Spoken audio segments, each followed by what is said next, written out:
कि बेनीपट्टी थाना अंतर्गत ग्राम कटैया है, उसके एक व्यक्ति है मोहम्मद फिरोज, जिसमें उन्होंने पुलिस पे आरोप लगाया था कि वाहन चेकिंग के दौरान में उनके साथ मारपिटाई की गई, उन्होंने कुछ चोटें भी दिखाई थी। तो इस पूरे मामले को बहुत ही सीरियसली लेते हुए मेरे द्वारा डीएसपी हेडक्वार्टर के नेतृत्व में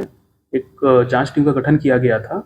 और डीएसपी हेडक्वार्टर ने पुलिस स्टेशन में जाके सारी चीज़ों को देखा है, सीसीटीवी कैमरा जो वहाँ लगे हैं और अन्य पदाधिकारियों का बयान लिया है, जो पीड़ित व्यक्ति हैं उनका भी बयान लिया गया है, उनके परिजनों का बयान लिया गया है। उसके बाद उन्होंने अपनी जांच रिपोर्ट दी है और जांच रिपोर्ट के बाद इसमें मेरे द्वारा कार्रवाई की गई है, जिसमें कि कुल 5 लोगों को सस्पेंड किया गया है, जिसमें थाने के सह आनी मुकेश कुमार, हवलदार रंजीत कुमार, सिपाही विक्रम कुमार, चौकीदार सुरेश पासवान और चौकीदार सुरदीप मंडल, इन 5 को सस्पेंड करके तत्काल प्रभाव से लाइन क्लोज किया गया है और इन पर विभागीय कार्रवाई चालू करने के मेरे द्वारा आदेश दिया गया है। इसके अलावा जो वहाँ परिचमान डीएसपी हैं उनको भी वहाँ से स्थानांतरित करते हुए मेरे द्वारा पुलिस हेड को यहाँ पे पुलिस अधीक्षक कार्यालय में अटैच किया गया है और वहाँ पे जल्द ही नए थानाधीश की नियुक्ति की जाएगी। देखिए, मैं आपको बताना चाहूँगा कि जो जांच रिपोर्ट डीएसपी हेडक्वार्टर की प्राप्त हुई है उसमें कुछ निम्नलिखित तथ्य पाए गए हैं। ये जो पीड़ित व्यक्ति है मोहम्मद फिरोज, ये 29 तारीख को सुबह बेनीपट्टी की ओर जा रहे थे मोटरसाइकिल से। उसी दौरान वहाँ पे रोड पे पुलिस ने एंटी क्राइम व्हीकल चेकिंग लगा रखी थी, जो कि प्रतिदिन ये ड्रिल की जाती है।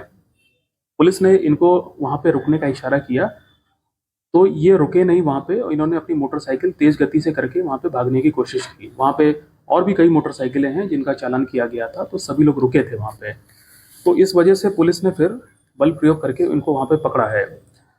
इसी क्रम में हुआ क्या है कि जो बल प्रयोग के दौरान जो पीड़ित व्यक्ति है मोहम्मद फिरोज, उनकी बाइक जो है तो वो अनबैलेंस हो गई और वो रोड पे गिर गई, जिससे कि वो कुछ दूरी तक घिसटा भी गए। उसके बाद पुलिस ने उनको उठाया है, फिर उनको पुलिस गाड़ी में बैठाया है और वहाँ से फिर बेनीपट्टी थाना पुलिस उनको लेके गई और थाना पे लाने के बाद उनको शिष्टा कक्ष में सीसीटीवी की निगरानी में ओडी पदाधिकारी के देखरेख में वहाँ पे उनको बैठाया गया, ताकि उनके जो मोटरसाइकिल के कागजात हैं उसको जांचा जा सके।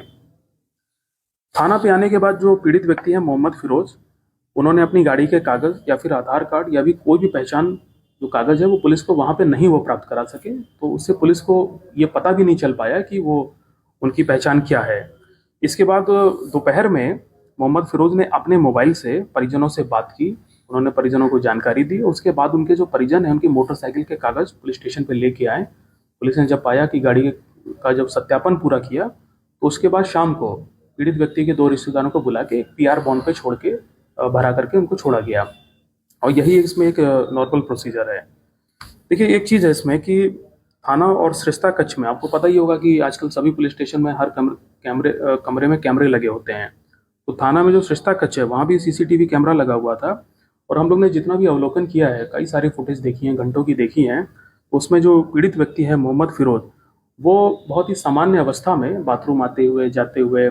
सुबह सुबह पुलिस स्टेशन में एंटर करते हुए, इवन पीआर बॉन्ड भरते हुए, और शाम को जाते समय वो खुद अपनी मोटरसाइकिल पे बैठ के जाते हुए दिख रहे हैं। तो उनकी जो चलने की एक्टिविटी है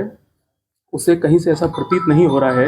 कि पुलिस स्टेशन के अंदर उनके साथ किसी ने मारपिटाई की है, और इस चीज़ के कोई साक्ष्य भी नहीं मिले हैं। और फुटेज इसी चीज़ को बता रहा है कि इस प्रकार की कोई मारपीट थाने में नहीं हुई है। लेकिन मैं ये बताना चाहूँगा कि जांच में ये चीज़ स्पष्ट हुई है कि वाहन चेकिंग के क्रम में गाड़ी जब ये तेज करके भाग रहे थे, उस दौरान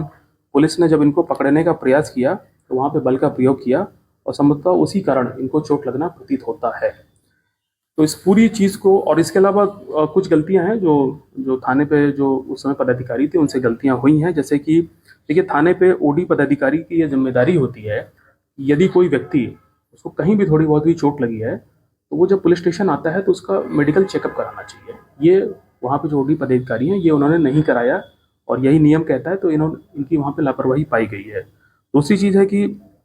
थाने में जब भी किसी व्यक्ति को लाया जाता है तो तत्काल उसके परिजनों को सूचित करना चाहिए, ये भी नियम है। तो वहाँ जो पुलिस पदाधिकारी उस समय मौजूद थे, यहाँ भी उनकी लापरवाही गई है, उन्होंने यह नहीं किया। तो इन सब चीज़ों को बहुत ही सीरियसली लेते हुए मेरे द्वारा इन 5, जिसमें 2 चौकीदार हैं, 1 सिपाही है, 1 हवलदार है और 1 एएसआई है, इनको तत्काल प्रभाव से सस्पेंड कर दिया गया है। और जो वहाँ पे परिचमान डीएसपी थे उनको भी वहाँ से क्लोज कर दिया गया है।